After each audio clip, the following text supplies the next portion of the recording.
back to our biology session. Dear students, I hope the previous class was quite informative and clear. We are really gifted for such a magnificent organ in our body, the brain, which makes us superior among animal kingdom.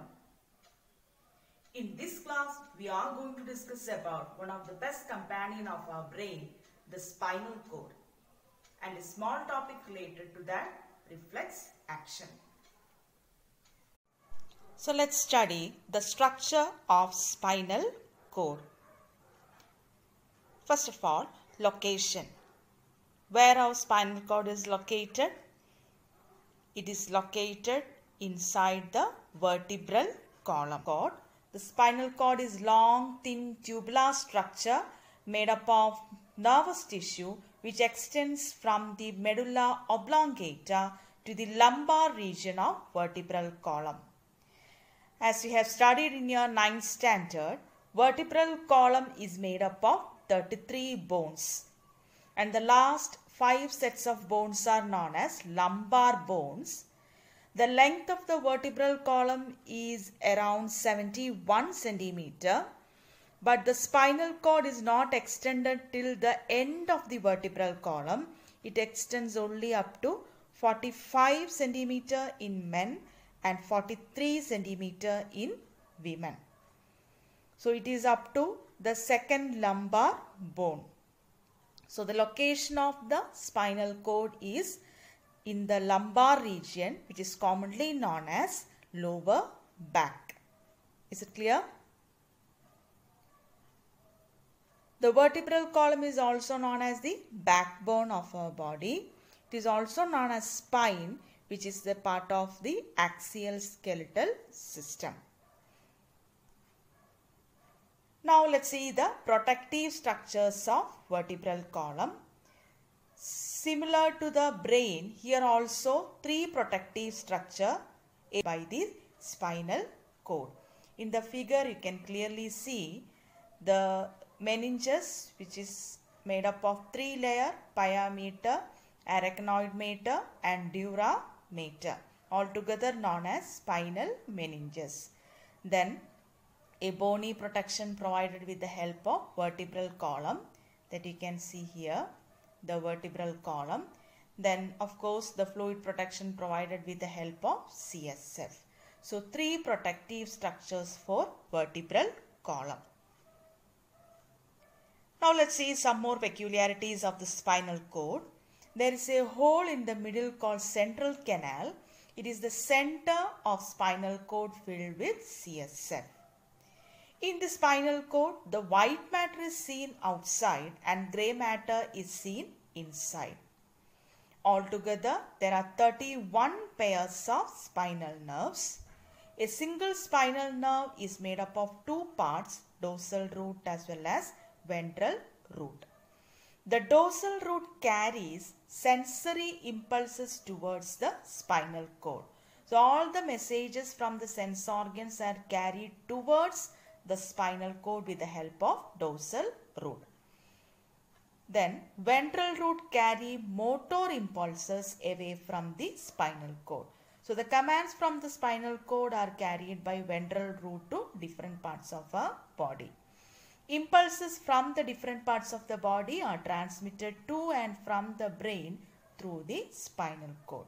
So these are the peculiarities of our spinal cord. There is a central canal.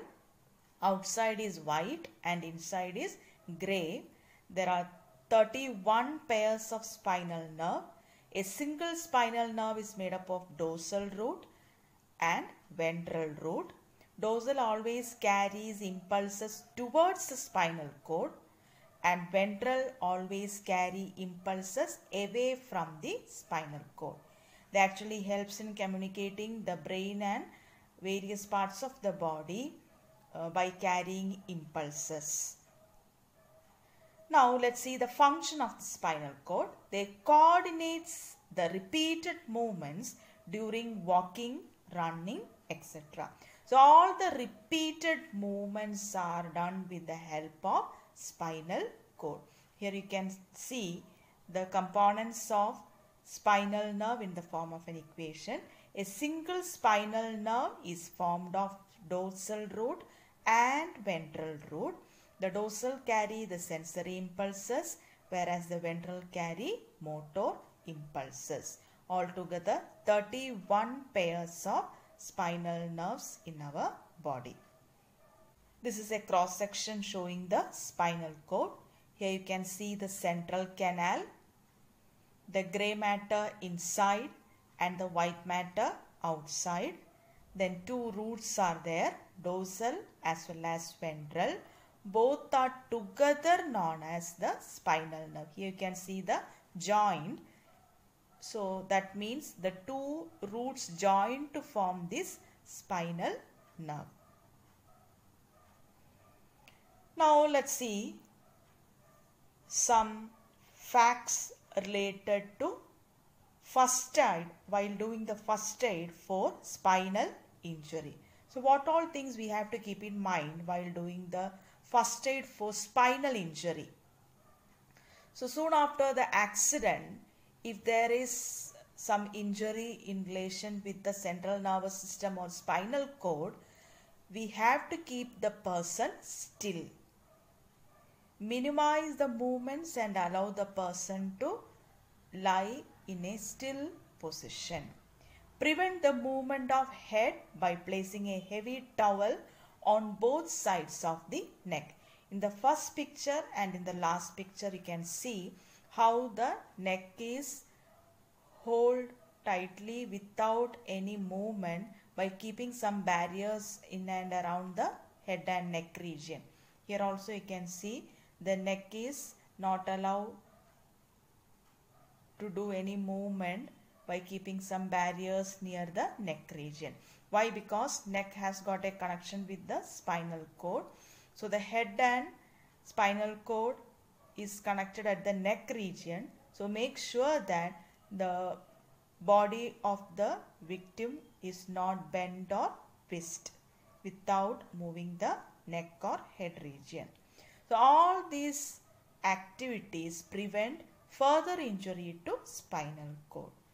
So please be aware of this first aid for spinal injury. Keep the person still. Prevent the movement of head by placing a heavy towel on both sides of the neck. Here you can see in the first and last picture how you have to take care of the person who undergoes spinal injury.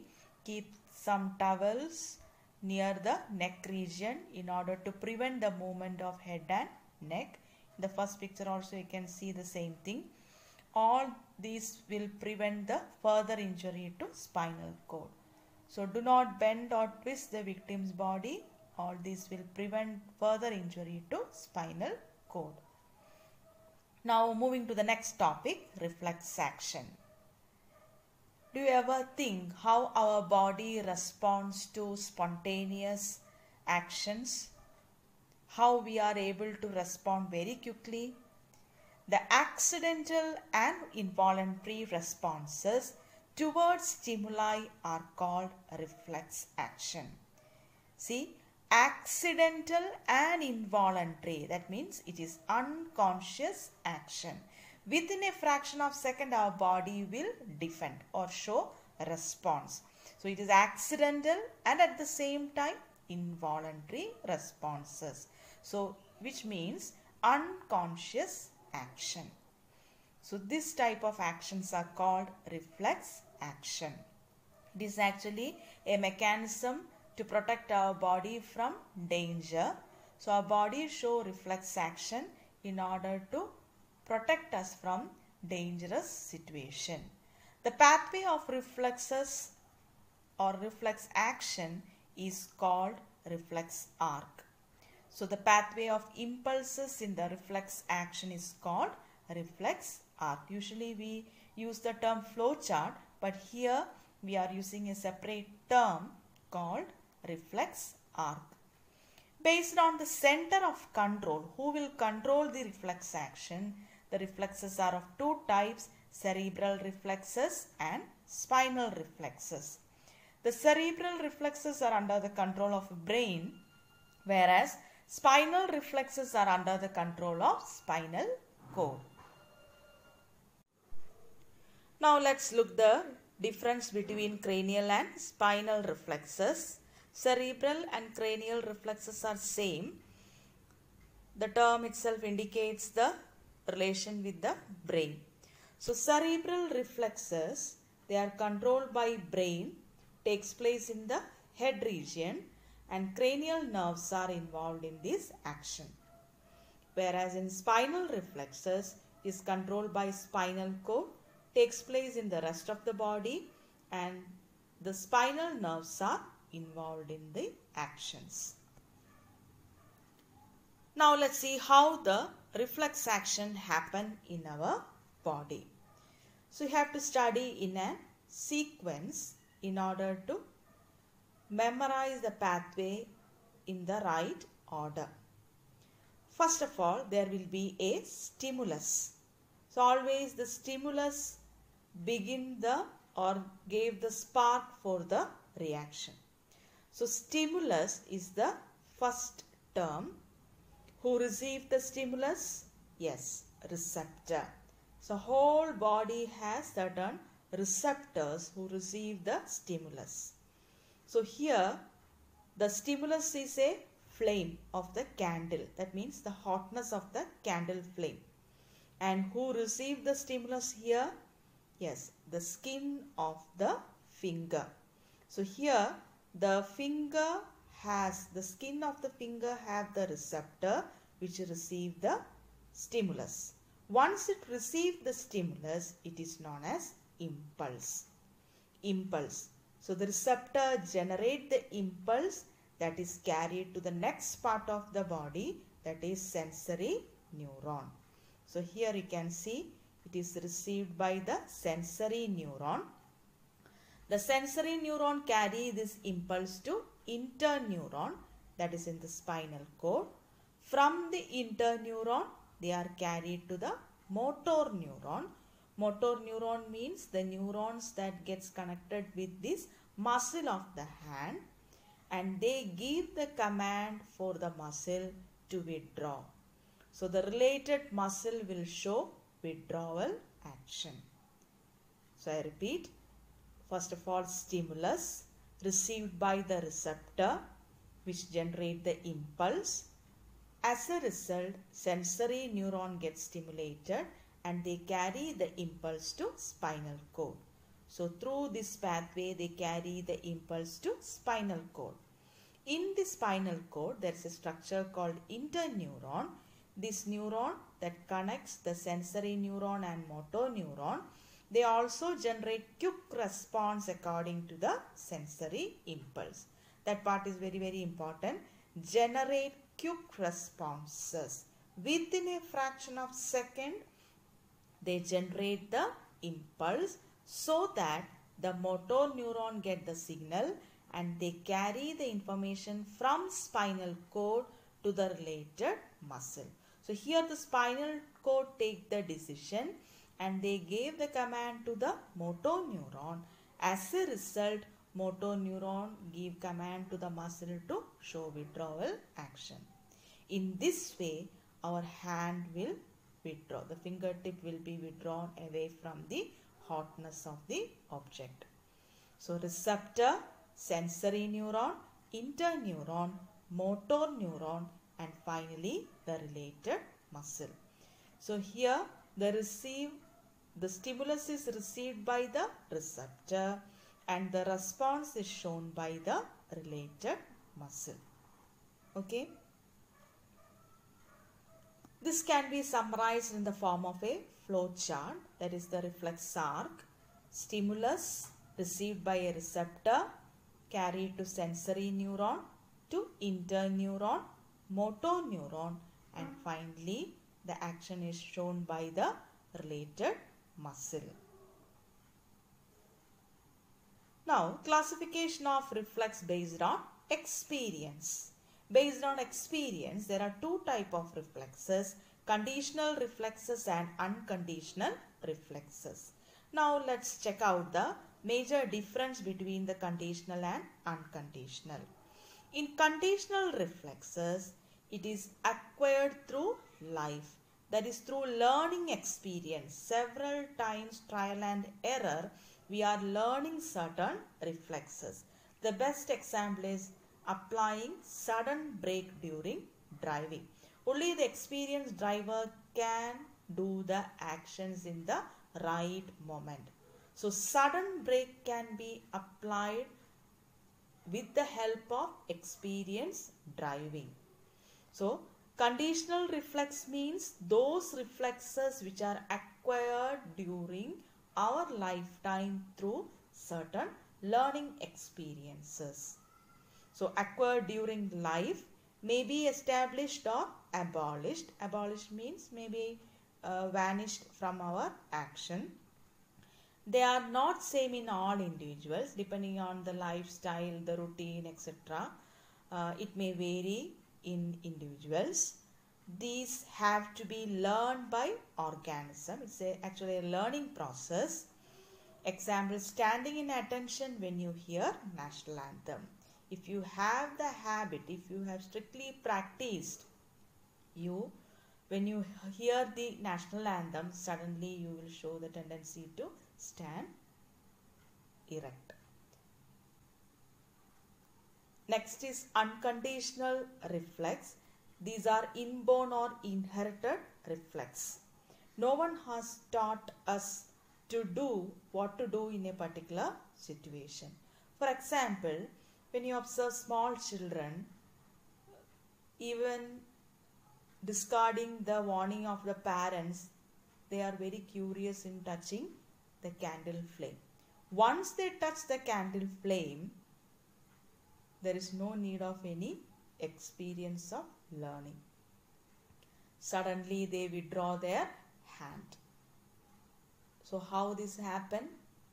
Why they are suddenly moving the hand from the flame? Because they feel the hotness. So that is an example for unconditional reflex. It's an inborn reflex.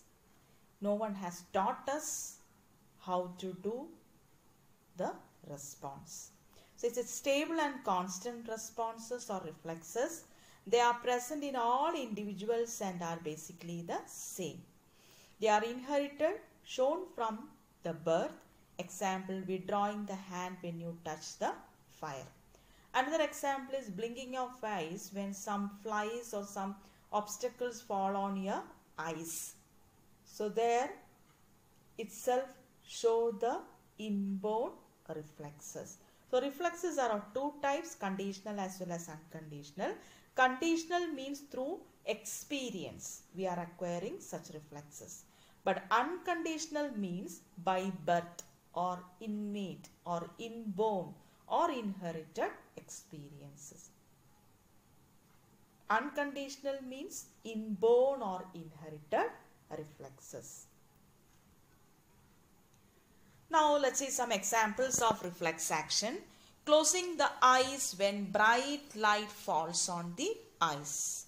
So that is an example for unconditional reflex, and at the same time reflex action controlled by the cerebrum.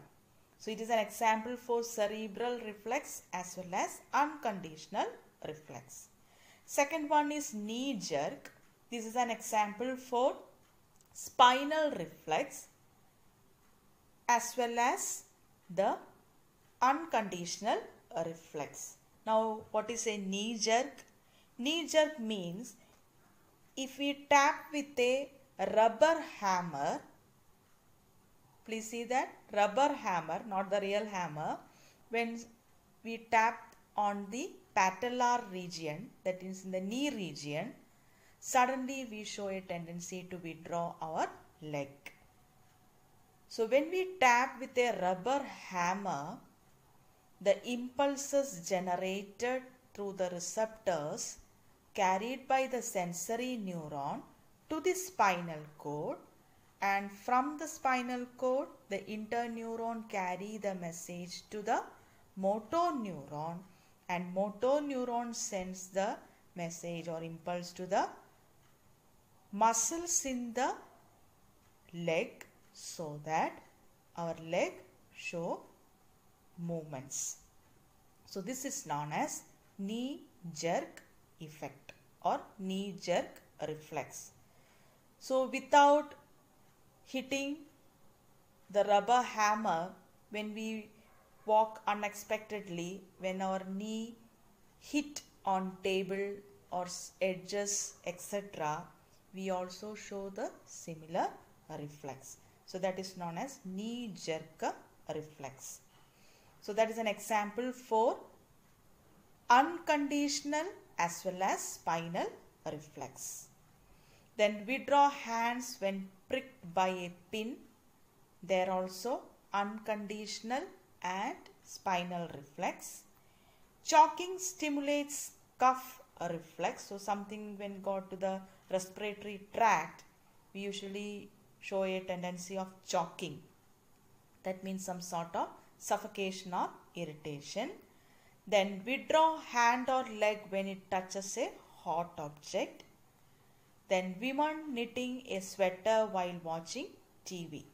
That's an example of conditioned reflex. There the person is taking care of the needle end and consciously she is doing the action. So once she got experience in knitting speed, it is quite easy for without looking and doing on the needle. So all these are examples of reflex actions.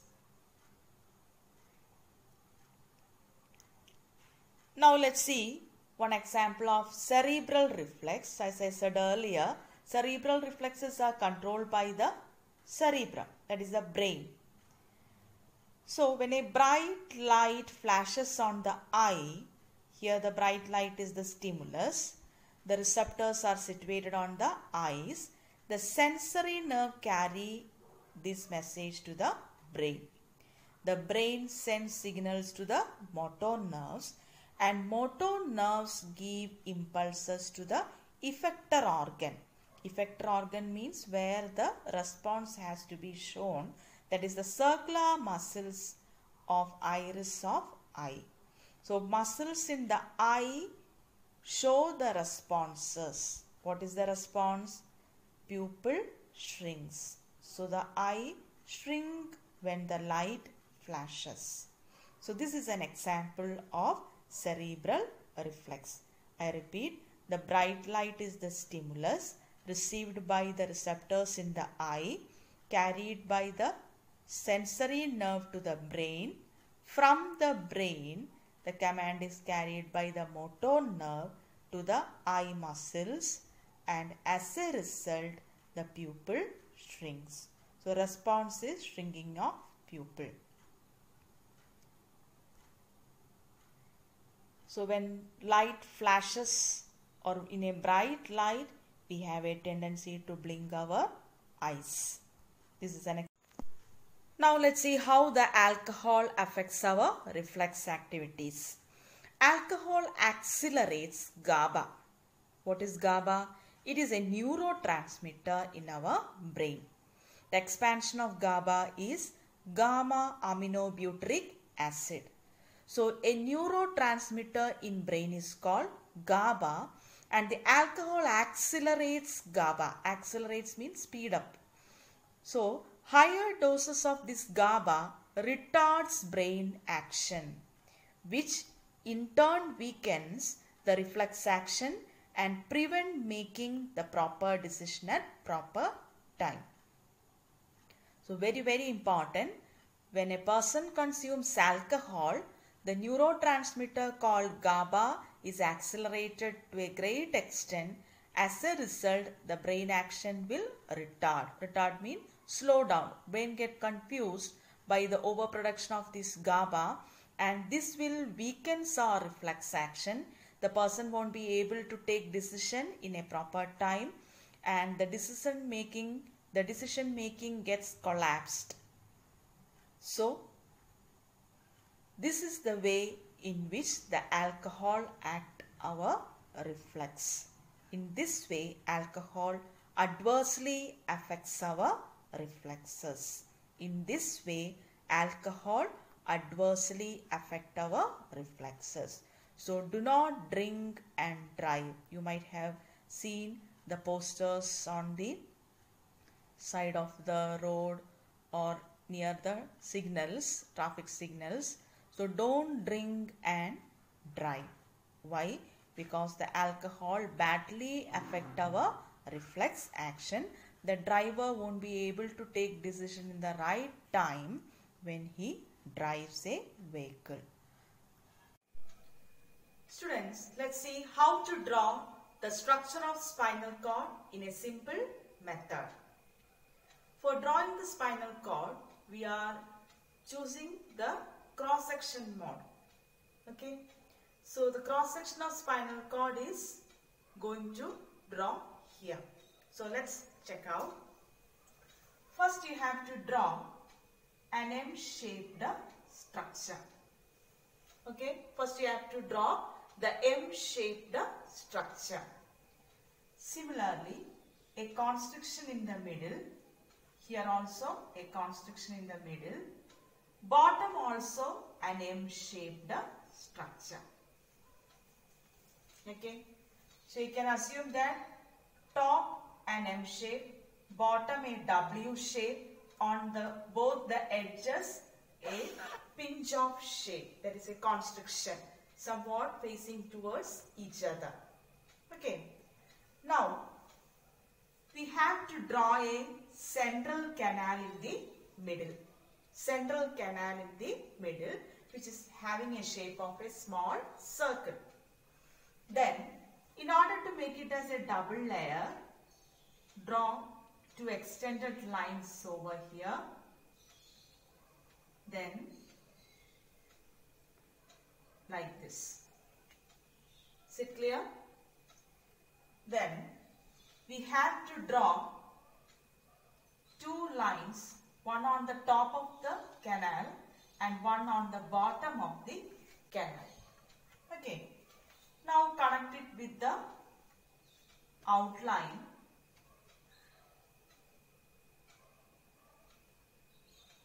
Here also.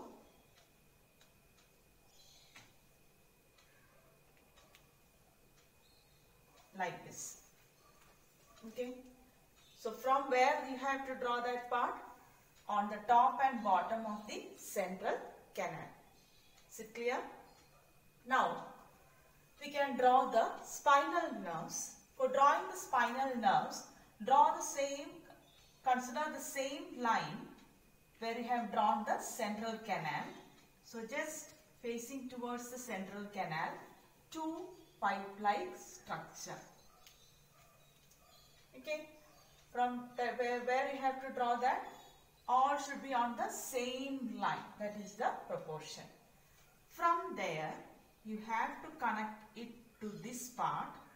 Here also connect it to this region. So where the grey matter ends, that region you have to get connected. Here also, starting from this line, ending in the circular portion. Here also the same thing. Now make it as a nerve-like structure by dividing this into two. That is quite simple. You can make an outline and draw like this. Here also, from here again connecting to this part. Then rub here a little in order to show a bulging, that is the ganglion. Here also rub it and make a bulging, that is ganglion. Here you can make 2-3 branches according to the space. You can draw 2-3 branches. Is it clear? So first of all you have to draw an M shape, below that a W shape, then the sides get connected by drawing two constrictions. Then draw a central canal, a small circle in the middle, make two lines on top and bottom, get connected with the outline that we have already drawn. Then make it as a double line only at the bottom region. Then facing the center canal, central canal, draw two small pipe-like structures outside. Make sure that they are getting connected with this part. Both the sides they're connected with this part. Okay. Make sure that both the nerve endings got connected with this particular part. This is actually the gray matter. Now we can label the parts. This is the spinal nerve. The whole thing is known as spinal nerve, which is divided into bottom branch called ventral root,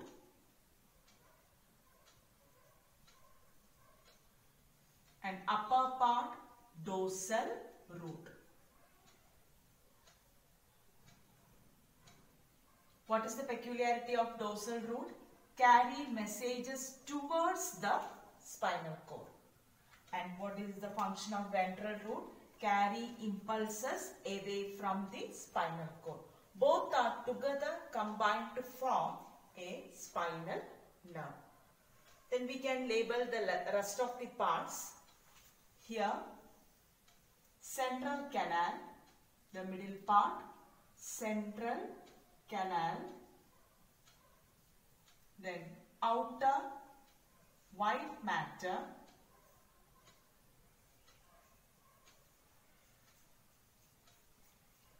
inner, this region, gray matter.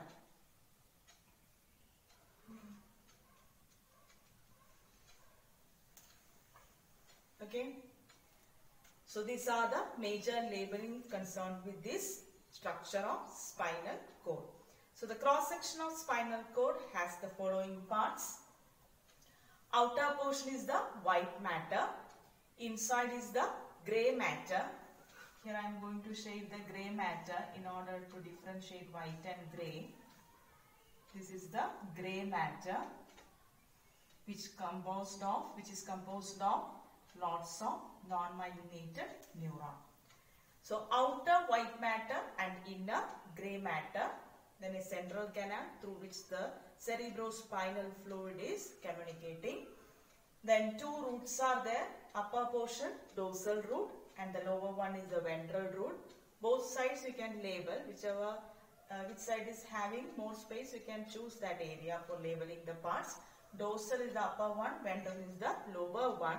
Both combined together to form the spinal nerve.